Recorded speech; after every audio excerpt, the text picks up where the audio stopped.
Hello, hi, this is Genesis Fisher from Fisher Law Practice. We help businesses create healthier workplaces by addressing office tension. And today I want to talk to you about emotions. I'm hearing applause, so that's why I paused. I assume that you're applauding when you're listening to what I say emotions. Emotions are interesting because clearly most conflicts would be resolved very quickly if there weren't emotions and feelings behind the underlying issue, right? It would be like, oh, you want this land, I want this land. We don't have any feelings about it. Let's just draw a line, right? But that's not true. We have a lot of feelings about things, about ourselves, about how we're interpreted in a situation, about our identities. There's so many things that come into play, and so that's why I wanted to talk to you about emotions today, so that you can better understand what's happening, and then hopefully with that better understanding, find a path forward. So I'm going to share my screen, and pardon the sirens behind me because I am in Brooklyn, New York. Great. So why are emotions so important? Well, like I said, most conflicts have an emotional origin, and if they didn't, again, we would be able to figure things out with simple equations and spreadsheets, but that's not true because, we're also such complicated beings, it's hard to distill things that way. So we need to understand the emotional journey of the other person so that we can better kind of craft and frame our message. We also need to be more attuned to our own emotional journey and responses. And when I think about emotions that come up in a conflict, I think about them in like 3 different stages. I think about the emotions that lead up to a discussion, the emotions that come into play during the discussion, and also how people feel at the end of the discussion and maybe after the discussion, right? And so I'm thinking about them in like these 3 different camps. So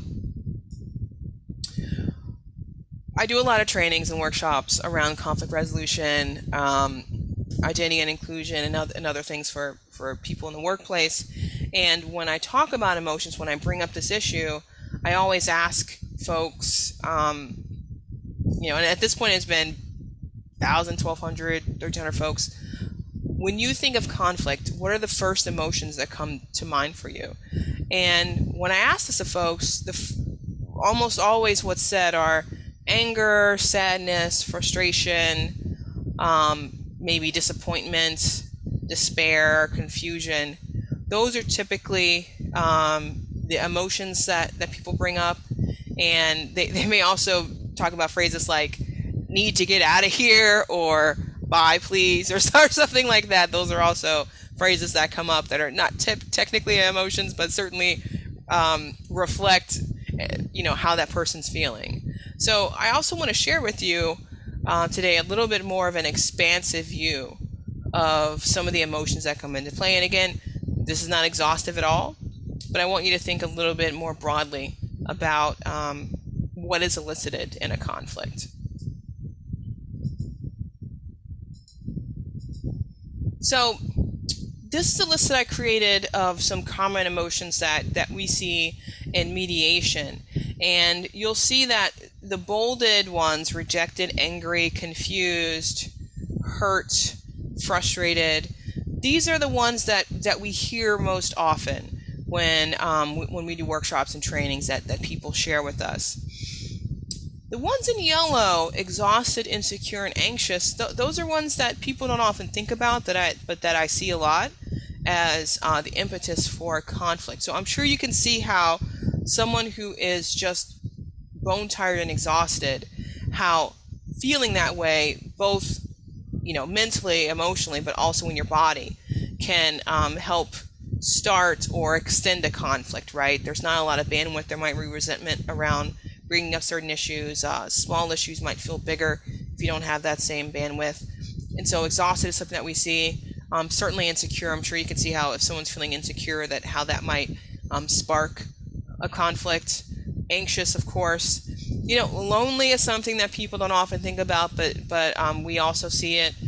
People who are feeling maybe lonely and isolated again, starting a conflict or starting an argument or starting a disagreement, whatever it is, or prolonging something because there's that human connection and involvement, right? So loneliness is an emotion that we sometimes see too. And, one of the ways that I've seen it, I saw it once when there were two best friends who were kind of arguing over the purchase of a house and kind of splitting the proceeds of the house, and their friendship had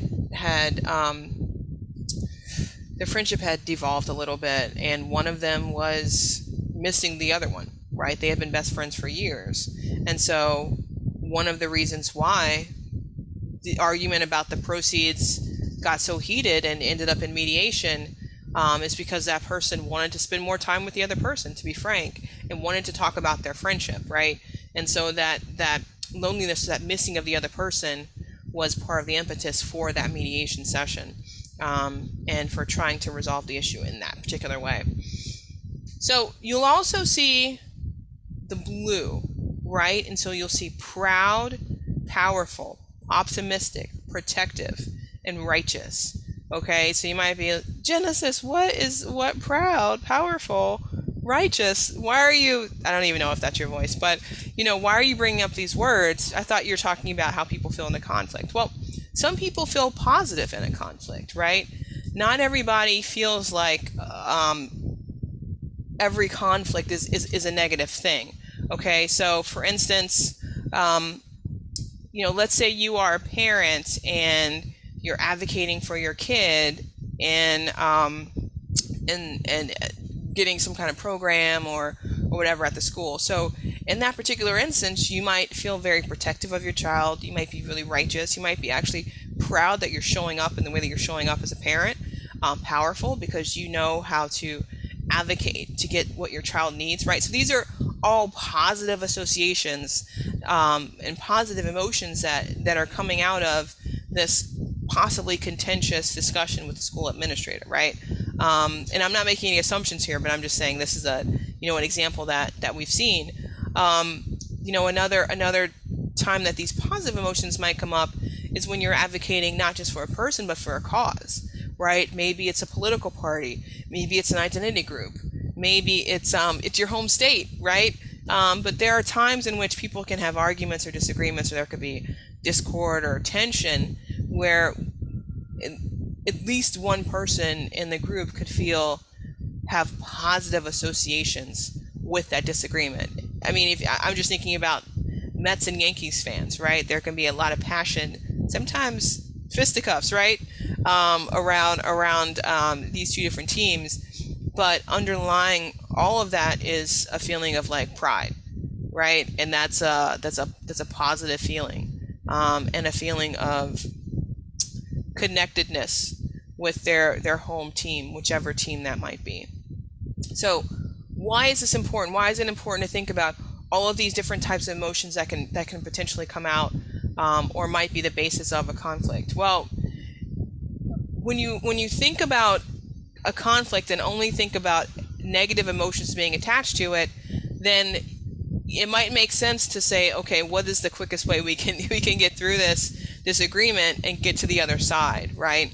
But if you stop to think, okay, it could be that the other person or me have positive associations with this disagreement or with this discord, then if, let's say, the other person is having feeling powerful or like an advocate or optimistic or protective, and our approach to the conflict is to tamp it down and to make it go away, then that person might feel like we're taking something away from them, right? We're taking away that positive feeling that they have, that feeling of advocacy, that feeling of support.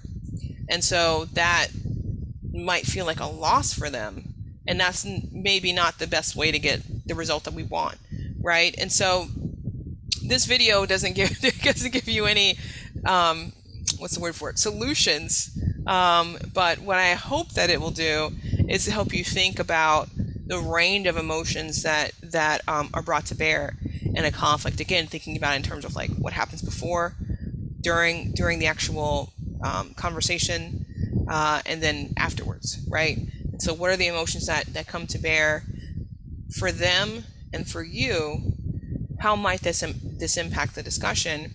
And then thinking about that, how would you frame your ask, or how would you frame the discussion differently? What kinds of questions would you ask? Would you ask different kinds of questions if you recognize that the other person is feeling anxious versus angry, right? And so anyway, I hope that this video is helpful. And again, I'm Genesis Fisher, Fisher Law Practice. And if you need us for anything, please visit our website, fisherlawpractice.nyc, and take care.